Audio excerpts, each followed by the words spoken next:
We are here at the Good Place Bench, sitting in Rotterdam at the Placemaking Week Europe Conference 2024. I'm very happy to meet you.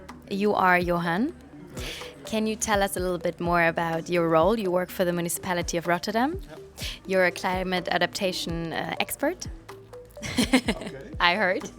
So can you tell us a little bit more about your role and what program are you working in? Yeah, so I work for the city of Rotterdam already for 12 years, always within more or less water and climate adaptation. And since 2019, I'm the head of the climate adaptation program called Rotterdam Weatherwise. So on a daily basis, I'm working on transforming the city to cope with extreme weather events. It's about the public space, it's about the built environment, but also about behavioral change. So it's not only die-hard engineering, but also has the soft and social side. And I'm also trying to learn a lot from other cities and countries all around the world. So international cooperation is also a big part of my job. Collaboration is a huge thing. It's very important as we cannot tackle a big crisis alone. We are dependent on other stakeholders. Collaborations are really key. What are the biggest challenges for you in your role in collaborating with other initiatives or other institutions or stakeholders? And with whom are you actually collaborating? Yeah, well, that's a big task because especially when you look at extreme weather events, citizens and people try to look at the government to fix it for us. And with climate change, it's such a big thing coming to us or already happening. We need everyone to be involved. So we need citizens, the private sector, everyone to take its role. And it takes a lot of time and effort to motivate everyone into, first of all, being aware of the fact that extreme weather is really something that is happening. And also that everyone has a role. From small things like citizens that do something to the garden, but also the big companies, big investors, that they also have to work on climate change and climate adaptation. So a lot of the effort goes into motivating people and hoping that they also start to move. Talking about motivation, how do you manage to inspire and motivate people that are not truly, invested in this topic or don't see the urge? So how do you bring people really into being invested and motivated? Yeah, well, I think it's really about telling the right story. Because if you want to cooperate with citizens, they don't bother about the fact that they work on climate adaptation. But they bother about the fact that they make their own living environment more attractive, more green, while at the same time making your city climate proof. So it's really about touching the people in the right way, with the right story. And also the private sector, well, they need business cases. And maybe politicians, they need visions or they need to open projects. So it's really about adapting also your story for the right audience and having a lot of stories and in that way motivate people. Talking about storytelling, how do you tell a story? Well, for the Rotterdam case, it's maybe easy. We are a low-lying city. 85% of our city is below sea level, up to -7 meters below sea level. So telling the story about climate change for a city like Rotterdam is in fact easy.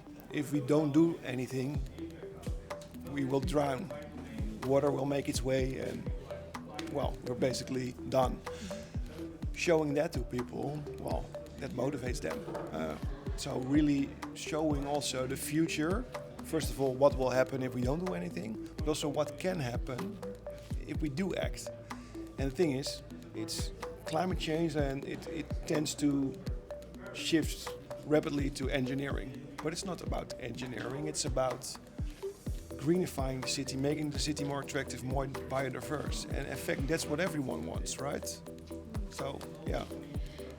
Absolutely. Talking about Rotterdam, the city where we're at now, it's a port city and it's a delta city. Yeah. What does a delta city mean actually? Yeah, well, we are the lowest lying city in the Netherlands. We are really also in the delta of the Rhine River. So all the water coming from the Netherlands, from Germany, and also upstream eventually flows to Rotterdam.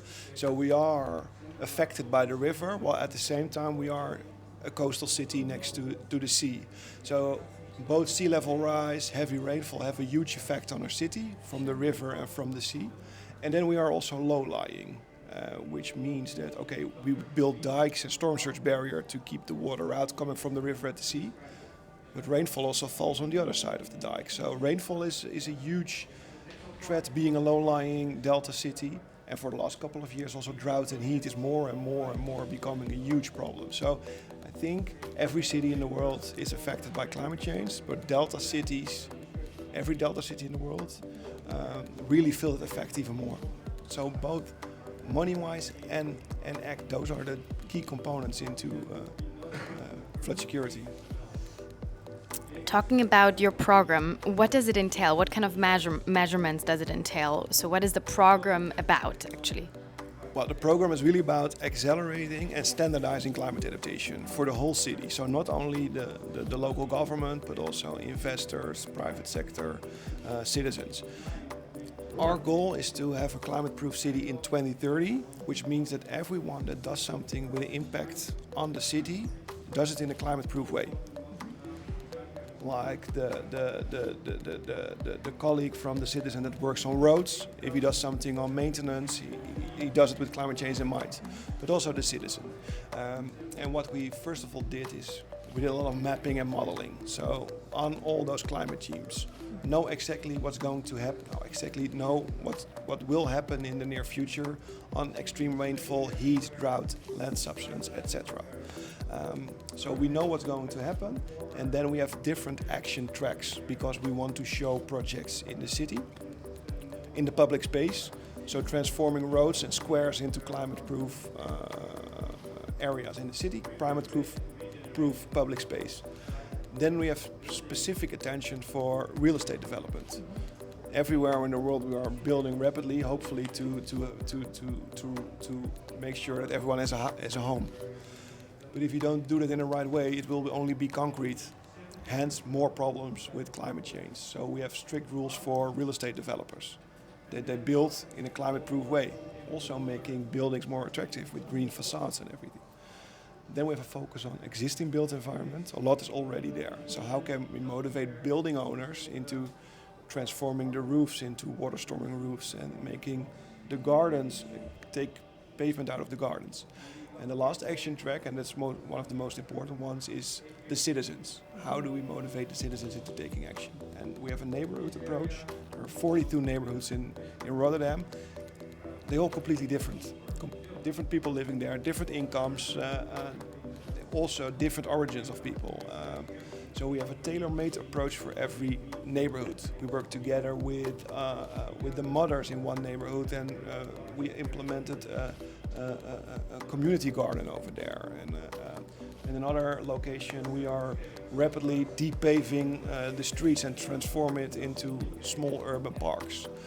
So by doing projects on all different levels, we are really accelerating climate adaptation. That's really, really impressive. I can assure you that a lot of cities should really step up the game and also learn from you. I think that these are very tangible, very practical examples of how to enhance the situation. And talking about community building and also, how does it actually work to engage various communities, because I'm sure some are easily reachable, some are less. Like, how does it work in reality? Yeah, and that's a huge challenge, is that you want to work together with the neighborhoods being a government, and there's always there's some distrust in the government. So what we usually do is, okay, we say we're going to do something in IJsselmonde, one of the neighborhoods in Rotterdam. Then we start discussion with social entrepreneurs. There are always people active in greening or working on sustainability. And those are the ones that know everything about the neighborhood. They know the people, they speak the language of the people. And what we do is we hire them for a couple of hours a week, being the intermediate between local government and the neighborhood. And that's how we do it with all the neighborhoods in Rotterdam. So really work with local people. Is it a very Dutch thing, like those community, I don't know how to frame it, but I feel like there are cities that have a very strong local or district identity or identify themselves very strongly with their community or their neighborhood. I don't know, I couldn't tell this and say about Munich, that's not the case. It's very homogeneous. Okay. Generally, as a city, Vienna less. We have a lot of different and one municipality, but different districts. Some of them are definitely very different, but some are less. So, is this, would you say, a thing that you encounter in many Dutch cities that, different districts have a very strong local identity? I think so, especially in the big cities. If you say, okay, I come from that neighborhood, people immediately know what the vibe is and what kind of person you are. So I think so, yeah, especially in the big cities. So Rotterdam, Amsterdam, it's really noticeable. That is really interesting.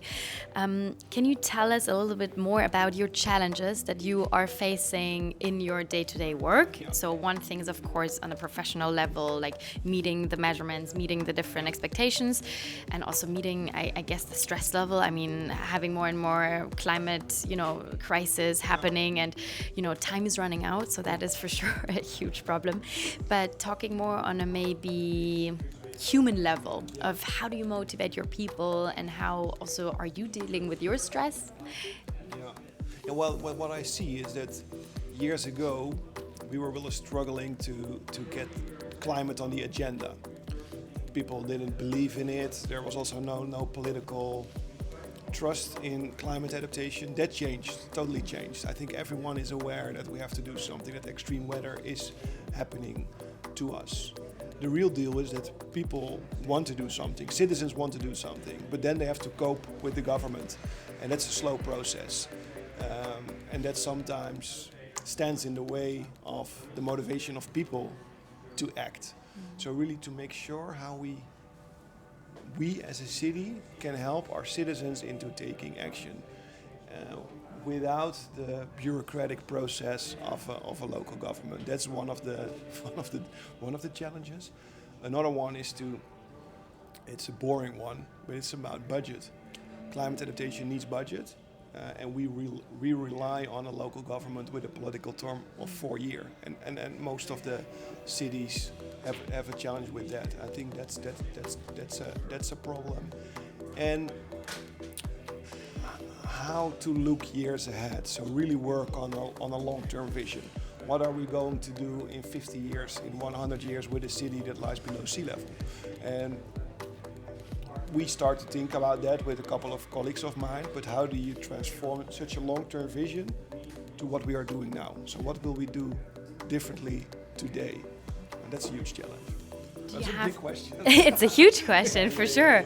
Do you have to be a big visionary in order to do your work?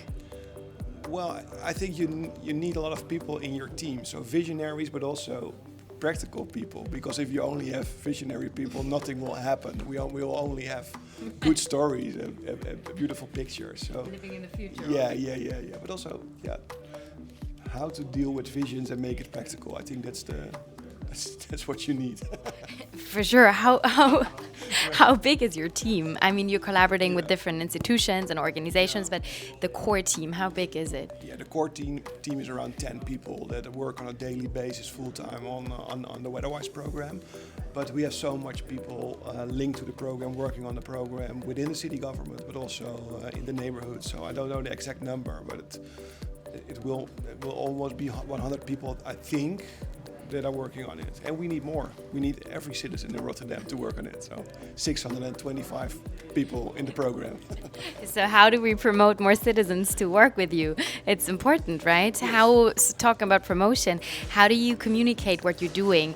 I'm sure there are other people that interview you. You're, like also maybe on stage, you're talking about your efforts and everything that you're doing. But how do you bring this, like your vision and everything that you're doing, to a wider audience? Not talking, of course, about the different districts and community districts, but like further ideas? Yeah, it's really about telling the story everywhere on different stages, but also go to schools to tell the story over there. That's really key. Making sure that everyone knows about the need to work on climate adaptation.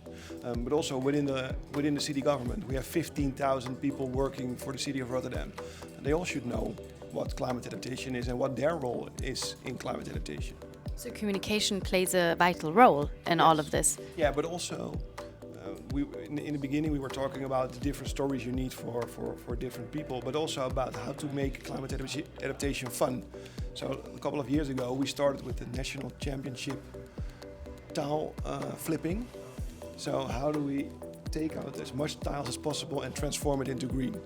And we started with that idea together with the city of Amsterdam. I heard of it. It's yes, because it's also considered as a placemaking initiative for sure. Yeah, but it started between Rotterdam and Amsterdam 4 years ago during COVID. A fun way for people to start with greening their streets, but also do it together with the neighbors, also increasing the social cohesion. But now, this year, 185 cities are competing in the championship. And it's a fun way of working on adaptation, also for a lot of people, starting point to do even more. So also think about different ways to do so. Also, we work together with the local professional soccer team. It's off. Is it off? No. Oh, but there's a red light. Maybe it's still going and we need to cut the middle. But Let's make sure. oh yes, perfect. That was a small break. Okay. Yes. So but- playing. Yeah, we also work together with the local big football club. Every year they take out the soccer pitch, and the strong football supporters, they really want a piece of the soccer pitch. If they hand in a couple of tiles out of their garden, they get a piece of that soccer pitch. That's also a way to reach football supporters, and also work on all those different levels. I love all of this. Who is responsible for those like playful ideas? Is it you? Do you have a team? What is their background to bring up so fun ideas? Yeah, so we work together with a lot of people also working within the city on communication, on citizen engagement. People really know how to tell a story, so people come up with an idea, we support it and make it bigger together. Yeah, it's not like we in our office design all those ideas. No. So collaboration is key again. Yes, it is. Amazing. So now we're at Placemaking Week Europe. Yeah. So it's all about placemaking initiatives and a lot of course, stories and very successful stories, new emerging initiatives, more established initiatives. How does or what role does placemaking play in your day-to-day work, and what is the intersection between placemaking and climate adaptation? Yeah, I think it's a huge role, really empowering citizens into making the places in the city more attractive and really their place to make it enjoyable. And I think placemaking is also really key in climate adaptation. It's also, I think, before I heard of the term placemaking, we were already doing it, I guess, without knowing that we were placemaking. So working on streets, working on schoolyards, working on squares, the citizens are key in it, so placemaking is also key in that. That's true, as communities are really at the center of placemaking. It's about bringing people into the conversation, co-creating also ideas, initiatives. So you talked also about collaboration, but I'm sure it's also a lot about co-creation. Yeah. So to bring this incredible interview to an end, what would you say about talking about co-creation, talking about collaboration, talking about fun? I mean, there are so many, I think, terms and so many vital aspects of how to make climate adaptation work, or how to also create measurements that are, future-proof or resilient in the end. As I'm representing the city of Vienna now, so to say, what can you give as a key takeaway for other cities to implement in their strategies, in their future efforts? Yeah. I think also as a city of Rotterdam, we were used that as a city, we came up with the solutions that were good for the citizens. We thought, okay, we know, because we are the specialists. We know what's good for our city. But actually the citizens, they know what's good for them. So it's really about giving them a proper role in everything that's going on in the city. And that's challenging because it takes more time. Your projects takes more time to implement. But if you do it with every project starting from now, eventually you will get better projects in your city.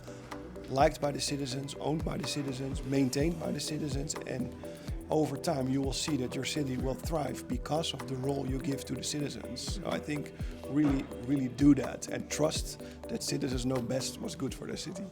That's great. Thank you so much.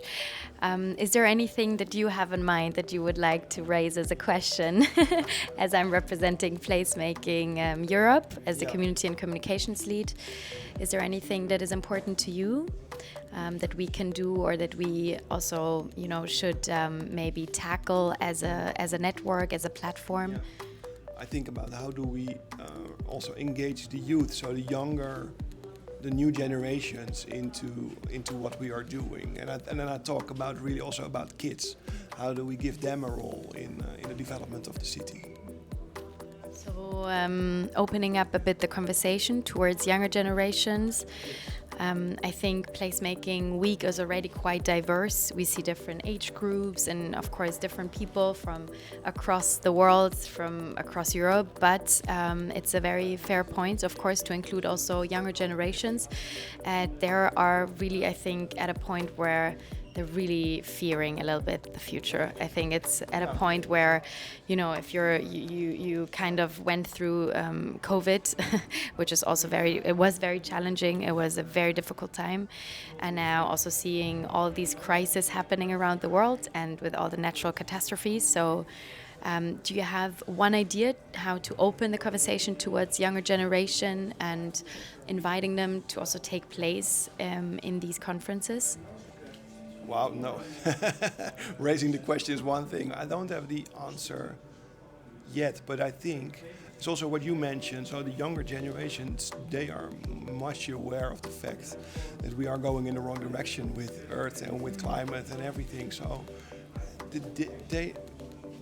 don't have the answer, but there is key in including them also in our conversation. Yeah. It's a beautiful, I think, note to end it. Yeah. Thank you so much.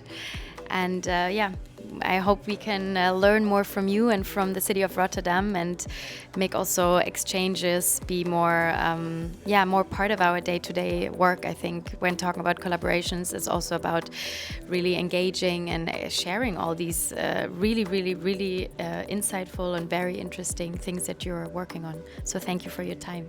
Thank you. Thank you for the discussion.